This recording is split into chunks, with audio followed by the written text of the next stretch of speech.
Este es el podcast de Dan Capot. Dan Capot, Dan Capot. Llegó la hora del Dan Capot.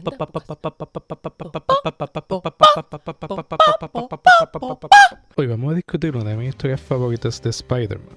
Sorprendentemente, una serie bien reciente. Fue publicada en el 2019. El escritor es Chip Zdarsky, y si has seguido nuestro podcast deberías saber que aquí somos fans de Zdarsky. Ahora mismo él está escribiendo la serie de Batman y está contando historias que se sienten nuevas y refrescantes a pesar de estar jugando con un personaje como Batman. Su acercamiento a estos personajes usualmente es bien emotivo y profundo, en verdad explorando su carácter lo más posible. El artista de esta historia que vamos a discutir hoy es Mark Bagley. Y si no saben quién es, les dejo saber que a Mark Bagley lo tienen encerrado en un cuarto de Marvel y solo lo dejan salir para dibujar a Spider-Man. Es el artista de Spider-Man moderno. Lleva dibujando el personaje desde Ultimate Spider-Man, comenzó en los 2000. Actualmente él está dibujando en la serie titulada Spider-Man, sin adjetivo. Y lo dibujó en Life Story en el 2019. La premisa de Spider-Man Life Story es bien simple. ¿Qué tal si Peter Parker envejeciera al pasar de las décadas? Empezamos en la década de los 60, en el 1966, cuando Peter está a un año de graduarse de la universidad. El personaje de Spider-Man apareció por primera vez en el año 1962 y por eso utilizaron ese año específicamente para contar la historia del personaje como si estuviese creciendo a la par con su historia de publicación. Lo conocemos cuando lleva 4 años activo como Spider-Man. El último año de la historia completa es el 2019, con un Peter Parker que tiene 72 años. Además de la gran hazaña de poder contar una historia coherente que coja por 6 décadas, la labor de investigación que fue realizada para crear este cómic es una digna de reconocer. Al igual que he hablado en alta estima de escritores como Mark Waid y James Robinson por su conocimiento extensivo y ameno sobre cada rincón del universo de DC, tengo que reconocer que Zdarsky y Bagley tienen una comprensión del mundo de Spider-Man que pocos escritores pueden alcanzar. Puedo entender como fanáticos de Peter y sus aventuras estén un poco reacios a esta historia por la presentación sincera de Spider-Man, con todas sus fallas y limitaciones emocionales. Con cada década, los problemas se complican más, mientras nuestro héroe sigue envejeciendo y encontrándose más débil, mientras sus enemigos parecen solamente ponerse más fuertes. En este episodio, vamos a explorar estos dilemas morales y éticos sobre poder, responsabilidad y cómo, sin importar qué, vas a cometer errores y serás formado por esas fallas. No puedes salvar a todo el mundo, de la misma forma que no puedes satisfacer a todos. Spider-Man es un héroe que activamente decide reaccionar a los problemas en lugar de buscar resolverlos. Cuando extrapolamos esa visión de mundo a través de varias décadas, te conviertes en un accesorio a las ocurrencias negativas de tu entorno. Es decir, que en la burbuja que presenciamos estos personajes usualmente, que no pasan más de 5 a 10 años, no podemos juzgarlos por no cambiar y ajustar sus ideales, pero al extender el término de ser un superhéroe activo, es necesario cambiar con los tiempos. En fin, el poder no es poder si eres irresponsable. El poder no equivale a responsabilidad. Debería ser así, pero siempre será y siempre es una decisión. De ser algo involuntario, no habría historia que contar.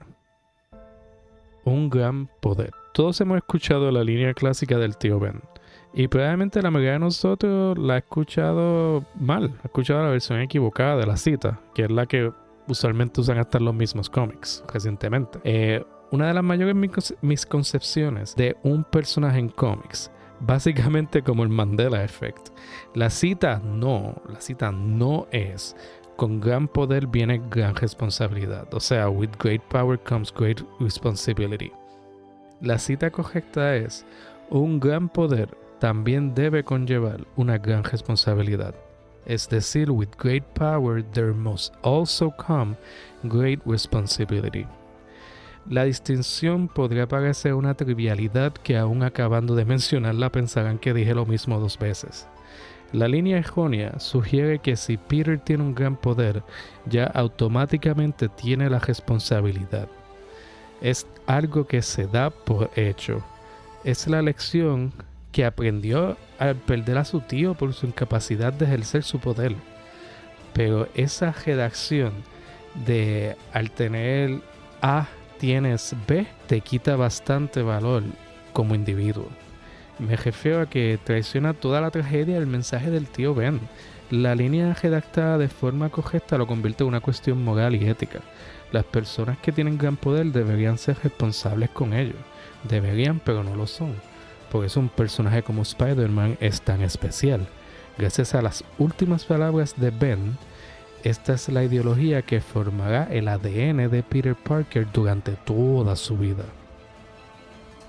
Él tiene que ser responsable, más responsable que cualquier otro héroe, porque un momento de responsabilidad le costó la vida a una persona que no se lo merecía. Esta noción separa a nuestros héroes favoritos de Spider-Man desde sus fundamentos.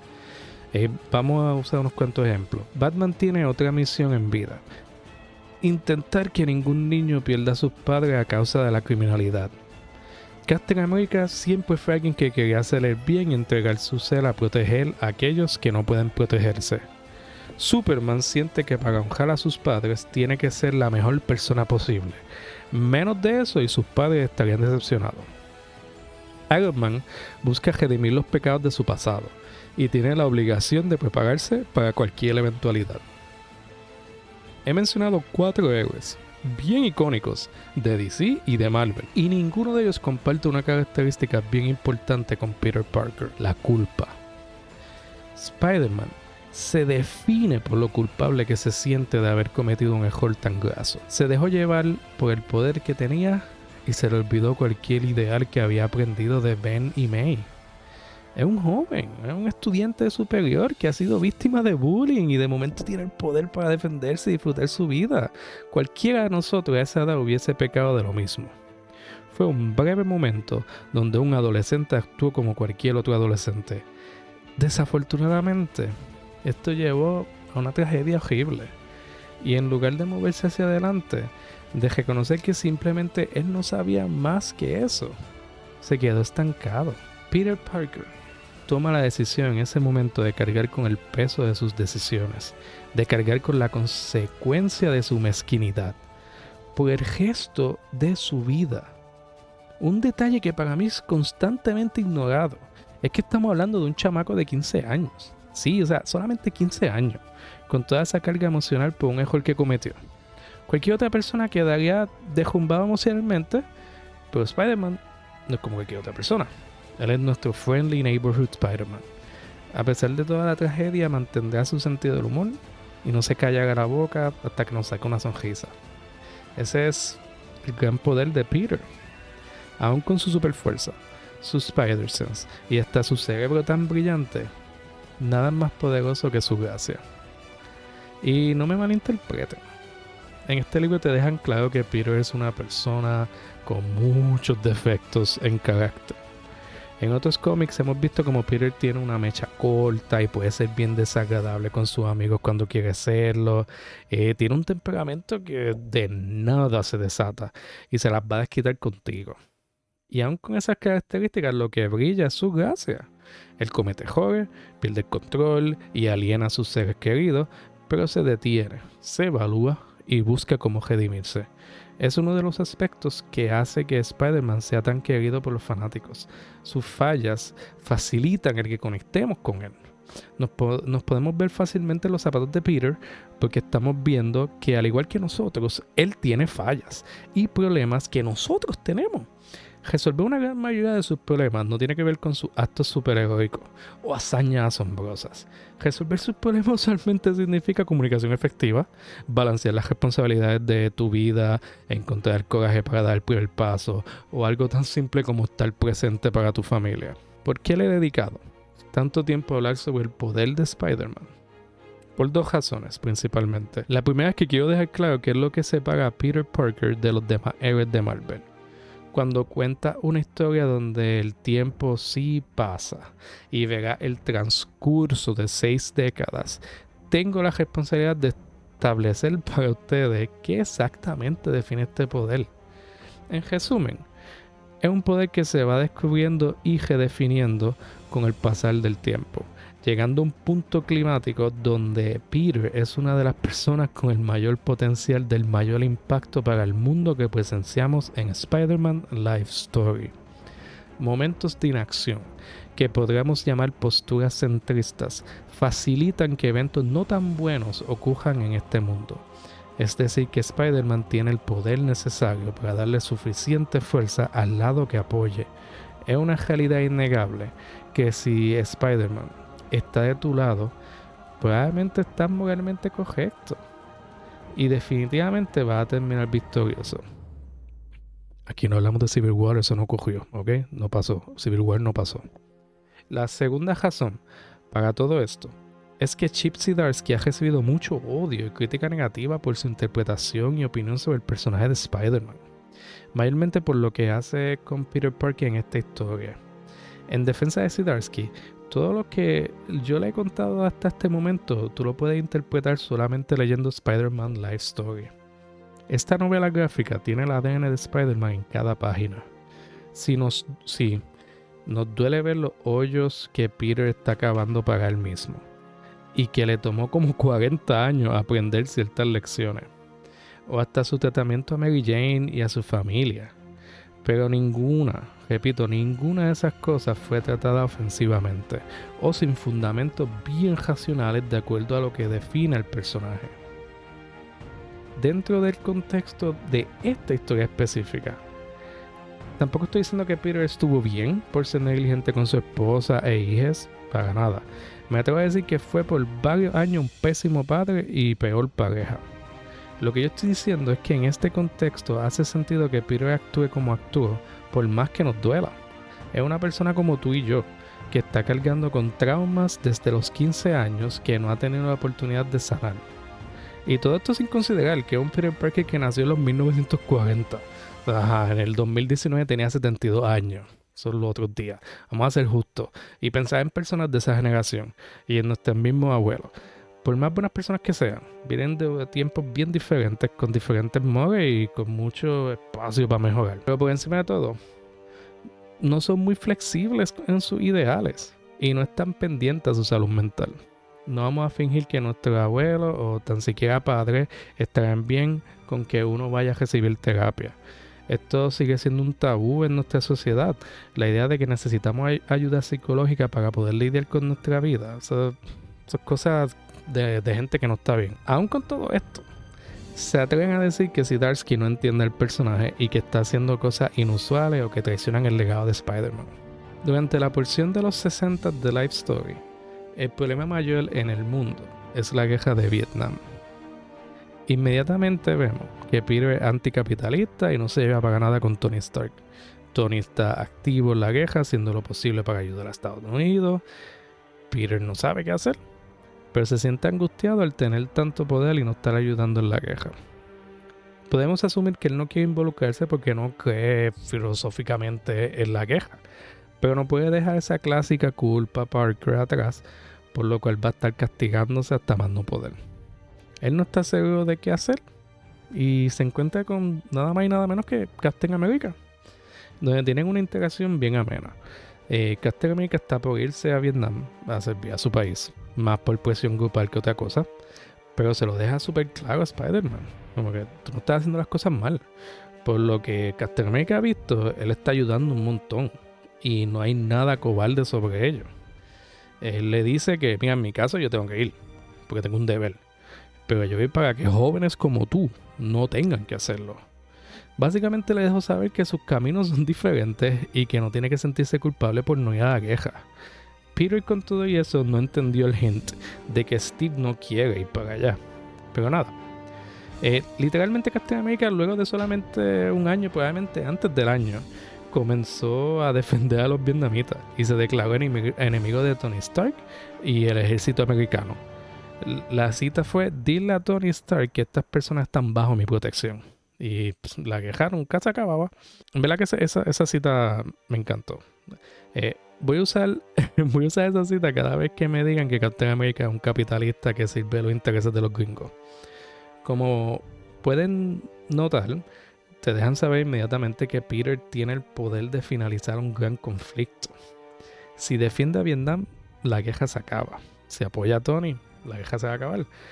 De hecho, la guerra de Vietnam se extendió al menos 2 años más que en la vida real. No hay un timeline exacto, pero era el año 77, todavía no se había acabado, probablemente duró un par de años más. Anyway, más adelante, él se ve obligado a participar en lo que pues conocemos de Marvel como los Secret Wars, en el lado de los héroes obviamente, pero no tuvo que tomar una decisión. Eso era lo que mayormente se consideraba la decisión correcta, estar del lado de los héroes. Y no nos olvidemos que simplemente fue algo que le pasó. En Secret Wars literal se los llevaban de donde estaban al espacio y los pusieron a pelear. Durante la guerra con Rusia, Peter también se mantiene lo más lejos posible de la situación. Luego, durante la mayoría de la guerra civil de superhéroes, también se quedó fuera hasta que no le dieron opción alguna. Es un patrón de Peter encontrarse con una situación difícil y no querer ejercer su poder porque está enfocado en ejercerlo de la manera más responsable, lo cual lo estanca y termina no haciendo nada activamente. Como hemos dicho, Spider-Man es mayormente un héroe reactivo, y eso no cambia hasta que ya es un hombre viejo. Su incapacidad de ejercer poder es un resultado de sus problemas emocionales, de cargar su trauma de irresponsabilidad y estar convencido de rescatar a todos, de mantener felices a todos. Por varias décadas veremos cómo estos momentos de irresponsabilidad enmascarados de responsabilidad resultan en tragedias para Peter Parker. Una gran responsabilidad también debe conllevar una gran responsabilidad. No hay que esperar mucho para presenciar a Peter sufriendo.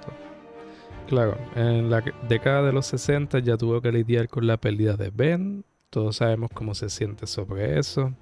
Aunque terminamos ese primer issue con la emoción de que Gwen Stacy descubrió el secreto de Peter, y empezamos el segundo con el conocimiento de que ya se casaron y están felices, casi inmediatamente nos notifican sobre otra muerte. Una muerte que Peter Parker entiende pudo prevenir, pero no lo hizo por no participar en la guerra de Vietnam. Ustedes han escuchado sobre Eugene Flash Thompson.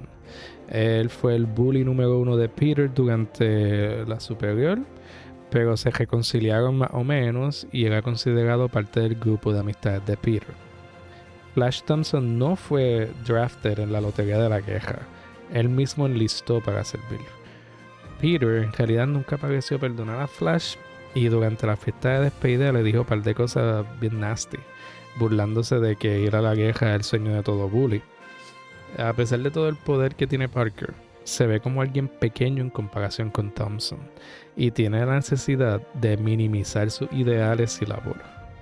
Es increíble lo rápido que vemos a Peter luciendo tan mal y tan equivocado. Pero esto se debe a que Flash, sin importar si él está bien o no en servir al ejército de Estados Unidos, está siendo responsable y ejerciendo activamente su poder. Flash podrá ser un ignorante, pero tomó una decisión y siendo débil en comparación con Spider-Man, siendo vulnerable, sin ningún superpoder, se va a arriesgar su vida. Flash Thompson está siendo responsable. Si aún dudan sobre esta conexión, cuando Peter le pregunta a Thompson por qué está haciendo esto, este le responde con: porque esto es lo que haría Spider-Man. Obviamente Flash Thompson no sabe que Peter es Spider-Man, pero con todo eso esas palabras apuñalaron a Peter 1,000,000 de veces. La guerra de Vietnam todavía continúa. Estamos en el año 1977.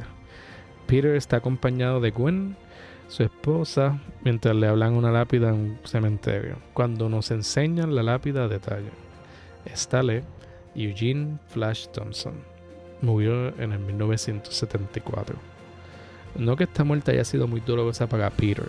Le dolió como perder a un compañero de clases, pero el verdadero peso de la muerte y su culpabilidad fueron ocultadas bajo varias capas de negación.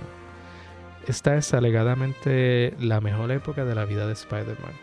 Está casado con su mujer de ensueño, trabaja con Reed Richards en el edificio Baxter y Green Goblin sigue inactivo. Un poco de catch-up. En el primer issue vemos a Norman Osborn, a.k.a. Green Goblin, brevemente, mientras intenta torturar a Spider-Man y es derrotado, con el puntapié de que perdió su memoria. Peter se encargó de que, aunque no tuviese su memoria, alegadamente, de sus actos nefastos, pues fuese encarcelado. Él entendía que Norman podría ser bien peligroso si alguna vez recuperara sus memorias, por ende lo más responsable era encarcelarlo.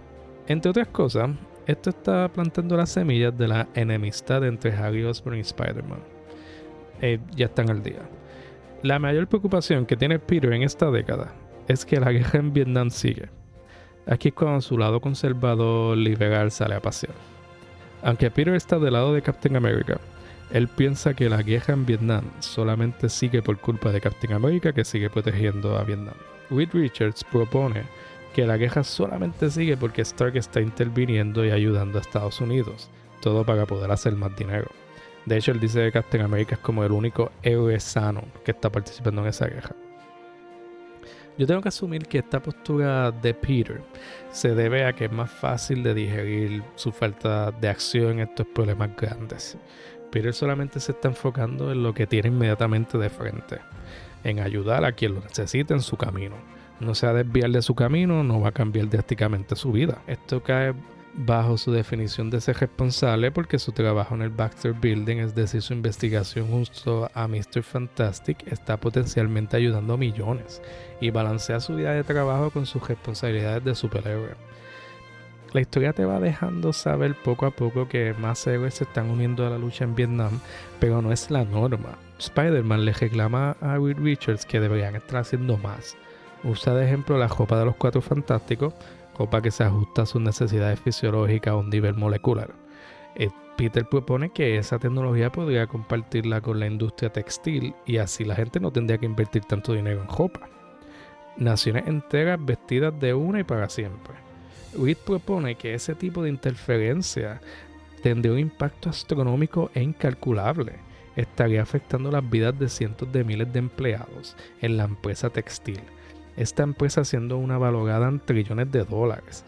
Las economías del mundo podrían derrumbarse. Reed solo ve el big picture, pero se le olvida la experiencia personal. Y Peter solamente está pensando en la experiencia personal. Lo más importante de su conversación con Reed Richards es que Reed le dice que ellos no son humanos. Con sus poderes e intelectos ellos ya están en otra estrata. No pueden ejercer su poder de manera irresponsable y mucho menos si afecta el transcurso de la historia de la humanidad. Peter se enoja con esta postulación, probablemente porque entiende que es cierto, pero le frustra la noción de limpiarse las manos y ya, y termina insultando a Reed Richards, perdiendo su trabajo. Para Spider-Man, si Reed Richards tiene razón, no todo el mundo será rescatado. No podrá existir este espacio idealizado donde las personas están seguras y felices. Entre cargar con la pérdida de tantas vidas en Vietnam y personas en su vida, Peter no puede ver solución alguna a su dilema de responsabilidad.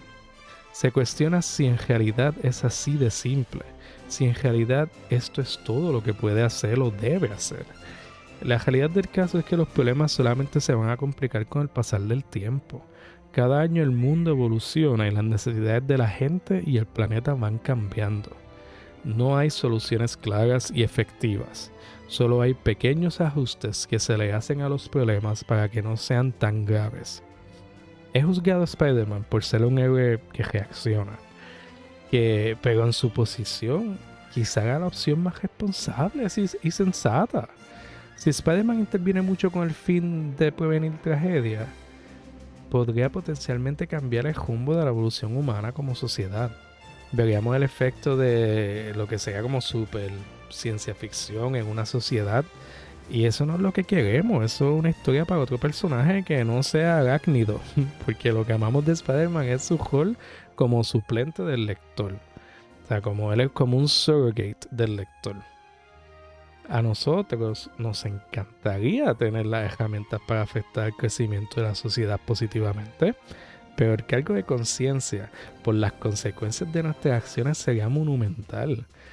Spider-Man no puede, ¿ok? No puede ponerse en la posición de deidad, no un dios. Él no puede ser arquitecto de nuestro futuro, precisamente porque es una persona responsable. Ustedes se imaginan todo lo que va a coger la mente de Peter pensando si el rumbo en el que estamos es el ideal. Una ansiedad a nivel infinito. Spider-Man es muy inteligente, responsable y humilde como para pensar por más de un minuto que sabe más que el resto de la gente. Por esa razón es que se molesta tanto con Reed, porque no puede hacer mucho más de lo que está haciendo en ese ámbito. No puede desarrollar tecnología increíble que las personas puedan usar para mejorar sus vidas considerablemente. Todo es una curita en vez de medicina. El otro lado de la moneda es que si hace muy poco, mucha gente va a sufrir. Y eso es algo imperdonable. A mucha gente le agrada este aspecto de Spider-Man. Es un héroe del pueblo, del vecindario. Amenazas mundiales y todo ese desmadre, eso es de los Avengers. Pero Spidey es un pana. Él es una escala bien precisa. Y sacarlo de ahí es un riesgo que cuando la editorial lo permite, en una mayoría de los casos no funciona. Pero vamos a darle un poco atrás y acordarnos sobre la premisa de esta novela gráfica. El tiempo no se detiene para que podamos presenciar esta aventura en una burbuja. Cada página puede representar horas, días, meses o años que nuestra araña favorita está experimentando. Podemos considerar responsable durante la juventud de Peter Parker mantenerse a esta escala pequeña. Hasta para darle un poco más de espacio, consideraremos joven esa demográfica de 27 a 32 años. Durante esos años, hace sentido que el personaje no se considere lo suficientemente sabio para tomar decisiones más importantes. Esto sin mencionar el miedo a no optimizar sus acciones que lo paraliza, que con su cargo de conciencia siempre tendrá ese miedo. Los 27 años no son considerados como una edad donde uno está realizado. Uno puede tener estabilidad como Peter, o sea, tiene el trabajo, estar casado, hobbies bien definidos, pero tu vida está comenzando. No estás en una posición para juzgar una población.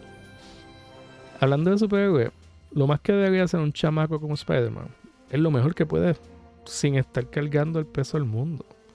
Responder al llamado cuando lo necesiten, estar presente y proteger a las personas inocentes. Estas acciones heroicas de Spider-Man, si pueden notar, son como un amalgama de los greatest hits de los héroes que él respeta. Muchas influencias de Captain America y Mr. Fantastic. Podría hacer un análisis de 2 horas explicando cómo el compás moral de Spider-Man es la intersección entre los ideales de Captain America y Mr. Fantastic, pero de eso no es este episodio. También debe conllevar una gran responsabilidad. Esto es un credo que Peter estuvo toda su vida intentando honrar. Cada cierto tiempo se encontraba con un problema que llevaba ese credo a sus límites y él no estaba seguro si podría seguir siendo responsable. Durante los 80 ya estaba mayor de edad, su cuerpo no era lo mismo y no podía seguir actuando al mismo nivel, al nivel necesario para salvar vidas. Aquí es que entra el famoso symbiote suit que eventualmente crearía a Venom. Peter Parker está súper al tanto de que es un parásito y que está matándolo poco a poco, y que puede tomar control absoluto de su cuerpo. Spider-Man no está permitiendo esta asimilación, manteniendo el uso limitado, pero no puede dejar de usarlo porque sabe que se está quedando atrás, está arriesgando su vida para asegurarla de los que necesitan de su protección. Un error constante de Peter es que se le olvida constantemente aplicar esto a su vida personal. Entraré más en detalle ya mismo. Pero en la década anterior, Gwen Stacy falleció y Peter no lo tomó muy bien. Mary Jane le había echado en cara que por su culpa había muerto Flash Thompson y que Peter siempre actúa como si estuviese por encima de todos, pero es peor que todos. Esto lleva a que Peter esté de acuerdo y comience a evaluarse a sí mismo. Pero antes de que estas palabras puedan tener efecto, ocurre la tragedia de Gwen y Peter no pudo hacer nada al respecto. Claro, todo esto está llevando a que para el próximo issue MJ y Peter estén juntos esperando hijos y todo está color de rosa. Pero eso es los 80. Nadie la está pasando bien. Por culpa de los Secret Wars, Peter ni siquiera estuvo presente para el nacimiento de sus hijos. Esto lleva a una discusión y Peter, en vez de quedarse y lidiar con sus problemas, se va y deja sola a MJ. Súper atento a proteger a todos, pero no puede estar presente para su familia ni un minuto. Todos estos problemas siguen escalando. Nadie en verdad tiene razón. Nadie está mal. MJ tiene todo el derecho de sentirse abandonada porque lo está. Y Peter tiene todo el derecho de estar frustrado por no hacer suficiente porque está haciendo todo lo que puede y con todo eso no es suficiente. Spider-Man no puede dejar de ser Spider-Man. El credo siempre va a estar ahí. También debe conllevar una gran responsabilidad. Antes de que acabe el issue, MJ y Peter se dejan. Kraven casi asesina a Peter Parker. El simbionte es quien salva a Peter y está setting up una de las mejores escenas en el cómic. Y Kraven antes de quitarse la vida, queda unido al simbionte. Kraven Venom no era un personaje que yo sabía que necesitaba. Kravenom, si me permiten. Esto es otro caso donde él no toma una decisión. Él no toma un lado. Y mantener una postura centrista equivale a Peter perdiendo en ambos lados. Ni dinga ni mandinga. En realidad él está agotado. Y quizá ya su tiempo como Spider-Man debería culminar. Clones. Ok, llegó la hora que todos esperaban. Una de las sagas más famosas en los cómics de Spider-Man, para bien o para mal, es la saga de clones en los 90s. Aunque gracias a esa saga tenemos el mejor personaje de Spider-Man en la historia, su clon hermano llamado Kane. Miren, Kane es super cool y se ve como Prime Undertaker con una máscara bien demente. Tiene todos los poderes de Spider-Man pero exagerados. Escalar paredes, nada, mano. Kane es tan fuerte que tumba las paredes al pegarse a ellas. Spider-Sense, nada, mano. Kane tiene premoniciones, full on visions de lo que va a pasar. Kane es lo que Peter quisiera hacer. El movimiento preferido de Kane es pegarte la mano en la cara y arrancártela ahí mismo. Ok. Me voy a calmar.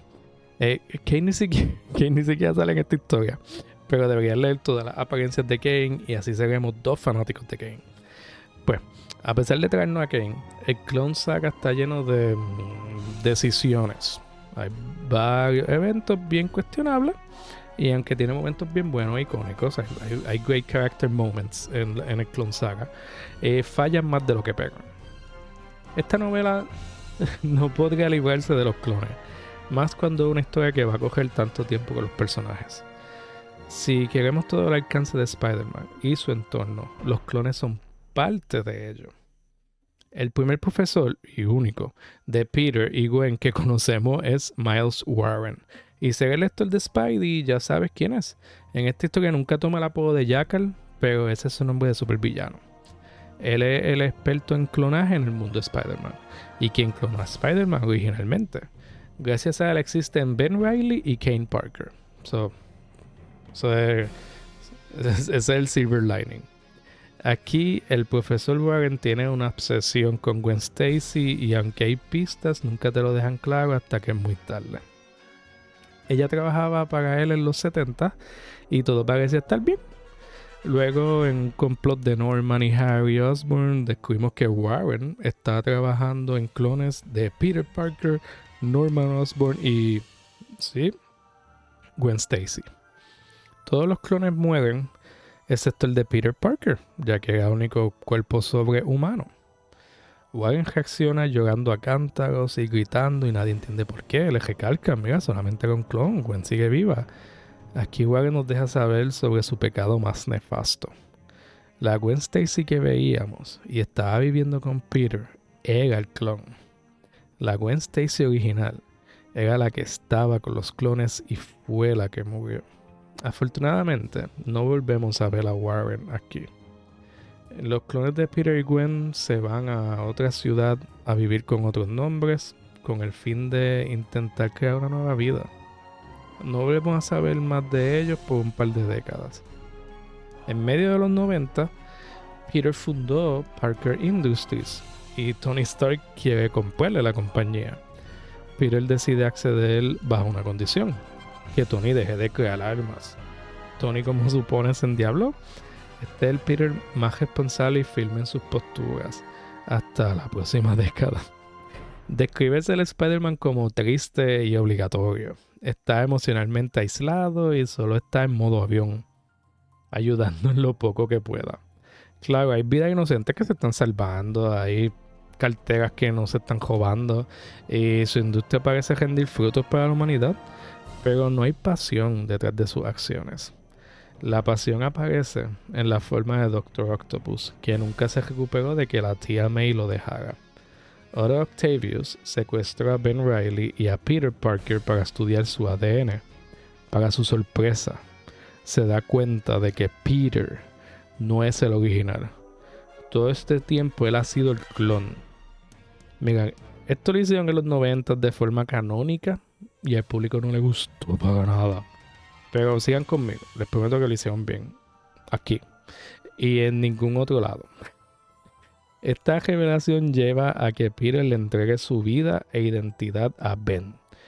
Le da la industria y su nombre, le dice que ya Peter vivió la vida ruidosa, que ya ha hecho todo lo que puede hacer con esa plataforma y necesita un descanso.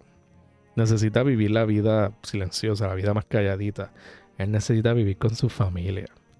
Hasta le dice a Ben que no fue justo de su parte aguantar todo el potencial que Ben pudiese tener como persona y superhéroe. Era su tiempo de brillar bajo el sol. Entonces ahora seguimos con la historia de Ben. Hasta luego, Peter Parker. Espero que encuentre tu paz. Sé lo que llevo. Yo me lo creí. No lo voy a juzgar si sé lo que llevo. Todo era parte de un plan de Green Goblin. Quería hacerle un gaslighting atroz a Peter, haciéndole pensar que su vida era una falsedad. Pero Peter estaba 10 pasos adelante y lo leyó como libro abierto. Le dejó saber que no funcionó y que Harry murió por culpa de Octopus. Norman no pudo con estas noticias y sufrió un infarto que acabó con su vida. Me place informarles que hasta sus últimos momentos Green Goblin siguió siendo un hater. Lo importante de esta decisión de darle la agenda a Ben y el dedicarse a su familia es que esta es una solución al problema de Peter en un ámbito lógico. Ben no estaba ejerciendo su poder activamente y se sugiere que ni siquiera lo estaba ejerciendo reactivamente. Por ende, en la mente de Peter no vamos a tener un vacío de poder y responsabilidad. Ben será responsable y efectuará cambio con su poder. Peter será responsable ajustando esa responsabilidad para llenar su rol de padre y esposo. Los 90 terminan con Peter regresando a donde MJ y sus gemelos. Todos estamos felices. Por lo menos estamos felices hasta el comienzo de los 2000.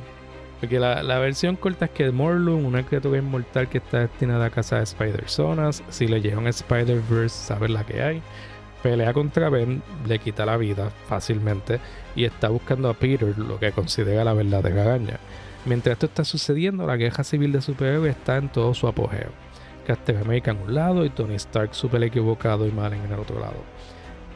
Entretener a su hija Claire cantándole las verdades en la cara de que Peter lleva toda una vida sin ser un agente de cambio, mejorando el futuro, y ver que ambos lados de la guerra civil seguirán luchando eternamente sin que alguien incline la balanza.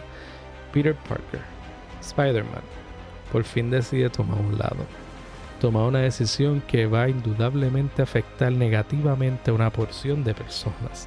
Es decir, que no está buscando satisfacer a todos. Solo está ayudando al lado que representa sus ideales, el lado de Captain America. Este issue cierra con la mejor línea del cómic. Captain America le agradece a Peter por su ayuda y le llama hijo. Peter se ríe y dice, hijo, todos nosotros somos hombres viejos aquí. Lo mejor que podemos hacer es convertir el mundo en un mejor sitio antes de irnos. Peter pasó por varias tragedias, perdió varias familias y cuando decidió que su vida ya había llegado a su tope, esto durante el tiempo como CEO de Parker Industries y sin MJ con sus hijos, aparece su clon y una segunda oportunidad de hacer las cosas bien. Una década viviendo simplemente como padre y esposo responsable, con sus momentos donde usaba una máscara cuando la situación lo ameritaba, y otra vez el llamado llega cuando muere Ben. Todo esto ocurrió, y cada pérdida, cada triunfo, cada memoria, todo llegó a ese momento de autorrealización. Con una confianza inquebrantable, pudo declarar su visión, su juicio, de donde su poder era necesitado, sin peros ni excusas. Spider-Man comienza. Ya no quedan héroes, solo queda un mundo quebrantado por varias guerras. Durante la guerra civil, la leyenda, el magnánimo, Doctor Doom se apoderó del mundo. Tony Stark y Steve Rogers ya no están con nosotros. Básicamente el único héroe viejo que queda vivo en el año 2019 es Spider-Man. Todos los demás ya lucharon su lucha. Es un mundo cruel bajo el mandato de Doom y Peter no puede permitir que ese sea su legado, que esta sea la realidad que vivirán sus hijos y las generaciones que sigan. La última misión de Spider-Man es un viaje al espacio, en un satélite que tiene la clave para derrotar a Doom. A su lado tiene a Miles Morales, también conocido como Spider-Man. En medio de la misión son atacados por Kravenom, pero lo derrotan fácilmente. Solo hay un problema, que Peter notó algo extraño sobre Miles. Descubrió que la mente en ese cuerpo no era de Miles, era la de Otto Octavius. Esto es un homenaje a la serie de Superior Spider-Man donde Otto toma control del cuerpo de Peter y ese era el status quo de Spider-Man como por 3 años. El Doctor Octopus fácilmente pudo derrotar a Peter, un hombre de 72 años, en una pelea física. Pero su complejo de inferioridad no dejó que esto fuese una pelea física, lo obligó a pelear dentro de la mente de Peter. Una pelea que Otto nunca podría ganar. O sea, Otto podría ser bien inteligente y hasta más inteligente que Peter, pero no tiene ninguna de las conexiones importantes con otras personas que Peter ha hecho. Peter es puro corazón y eso es lo que le da la fuerza necesaria para salir adelante. Su fuerza no viene de sí mismo, viene del amor que tiene por su familia y el amor que ellos tienen por él. Esto lo representan perfectamente porque quien derrota a Doctor Octopus es una memoria de la tía May. Bien apropiado que esta sea la caída de Otto. Peter se encarga de salvarle la vida a Miles. Otto le promete que le devolverá el cuerpo a Miles y se despiden. El protocolo para activar la tecnología que derrotará a Doom está activado, pero el satélite está derrumbándose. Peter está haciendo todo lo posible, tirando redes por todos lados para sostener la nave en su sitio. Cuando parece que no podrá cumplir su promesa, que no podrá rescatarlos a todos, que no podrá salvar al mundo, aparece una última señal de esperanza. El simbionte de Venom lo ayuda a sostener el satélite y cubrir los diferentes rotos. Es una escena bien poderosa que todos deberían buscar. Es súper evocativa de toda esta noción que Spider-Man es querido por nosotros y por su entorno, por las buenas decisiones que toma. Toma decisiones que no le benefician personalmente porque entiende que son las decisiones responsables. Él no está buscando recompensa, él solo busca ayudar. Los últimos momentos de Peter son hermosos. No hay otra forma de describirlo. Peter llevaba desde el comienzo del issue mencionando que tenía un sueño. Un sueño del día que dejó ir al criminal que eventualmente le disparó a su tío. Pero Peter nos dice que no todos los sueños son malos. Y vemos como en esta versión del sueño, Peter Parker interviene y detiene al criminal. Con esas palabras, Spider-Man se despide de nosotros una última vez, sin decir más nada. nos deja saber que va a estar bien, que ya su misión terminó, que su tío Ben estaría orgulloso de él. Mientras escribo estas palabras, en realidad me estoy poniendo bien emocional. Spider-Man tiene una magia que Marvel no logró replicar hasta los otros días con Miss Marvel y Squirrel, de tener un personaje conectada con generación tras generación de personas a un nivel tan importante y conmovedor. Poder verlo aquí con la versión más realizada de ello, poder ver a mi héroe favorito crecer y vivir una vida completa en la cual al final del camino se siente satisfecho, en verdad me pone a llorar de la felicidad. Spider-Man es la razón por la que me enamoré de los cómics y no habrá otro personaje como él. Supongo que lo único que yo puedo decir para cerrar esto es: cuando no estés seguro de qué hacer, solo pregúntate, ¿qué haría Spider-Man? Muchas gracias a todos por sintonizar. Si escucharon hasta este momento, pueden notar que este episodio significó mucho para mí. Estuvo bien cargado emocionalmente y me puse bien emotivo. O sea, como no estamos tratando de ocultarlo. Todo esto es parte de, y en verdad cualquier oportunidad de llorar un poquito, mucho, lo que sea, es bienvenida. Ya saben dónde nos pueden conseguir. Estamos en Dan Capot a través de todas las redes sociales. Nos pueden dejar un rating y review en Apple y Spotify. Nos ayudaría un montón. Cualquier pregunta se pueden comunicar. Y si tienen alguna sugerencia, estamos aquí atentos a sus palabras. Hasta la próxima, fieles Radio Escucha. Dan Capot.